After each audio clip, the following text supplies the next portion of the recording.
বাংলাদেশ একটা বিষয়ে পৃথিবীর চ্যাম্পিয়ন এখন। আপনাদের সবার জানা আছে হয়তো, তবু আমি আবার বলবো, পৃথিবীর চ্যাম্পিয়ন কিসে? জালিয়াতি। সব জিনিস জাল। বহু দেশ আমাদের পাসপোর্ট গ্রহণ করে না, ভিসা জাল, পাসপোর্ট জাল। আপনারা নিশ্চয় পত্রিকায় দেখেছেন আমেরিকান ভিসা জাল।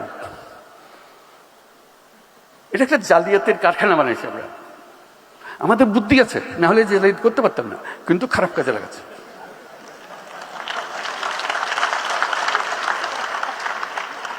যে জালিয়াতি করতে জানে তার কাছে অনেক ক্রিয়েটিভিটি। আমি মধ্যপ্রাচ্যের একটা রাষ্ট্রের মন্ত্রীর সঙ্গে আলাপ করছিলাম। তারা বহুদিন ধরে আমাদেরকে প্রবেশাধিকার দিচ্ছে না। বাংলাদেশি কোনো মানুষ, শ্রমিক বলে কথা না, কোনো মানুষকে প্রবেশাধিকার দেবে না। এমনকি আমি যেটা তাদেরকে বোঝানোর চেষ্টা করার জন্য সর্বনিম্ন, আমাদের যে মেরিনার, যারা জাহাজ চালায় দুনিয়াতে, should be proud of them, they are leading the industry.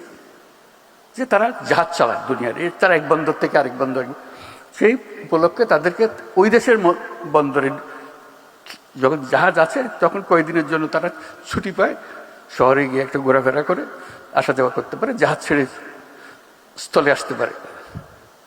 ওই দেশে তারা আমাদের বাংলাদেশি নাগরিক হলে তাকে নামতে দেওয়া হয় না।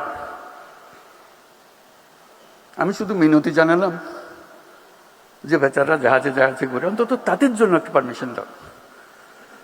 বলছে আমাদের নিয়ম তো সবার জন্য প্রযোজ্য, আমরা কি করি?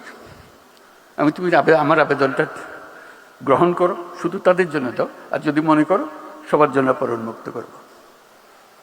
তো কয়েক মাস পরে শুনলাম যে তারা মেরিনারদের পারমিশন দিয়েছে। একটা দুটা দেশ না, লম্বা লিস্টি যাদের দেশে আমাদের প্রবেশাধিকার নাই। ওই মন্ত্রী যার সঙ্গে আমি মেরিনার নিয়ে আলাপ করলাম, সে বলল যে দেখেন আপনি বন্ধু মানুষ, আপনাকে পুরো জিনিসটা আমি বোঝাবো। আমি বোঝাবো বলতে আমি নিজে গেছি, এই যখন তারা আসে দেখার জন্য যে বাংলাদেশিরা রিজেক্টেড হয়ে যাচ্ছে কেন, তো নানাজনের কাগজপত্র দেখালো, শিক্ষার সার্টিফিকেট ভুল, জালিয়াত। বলছে একজন মহিলা, সে আসছে এখানে ডাক্তার হয়ে, তার ভিসা হলো ডাক্তারের ভিসা।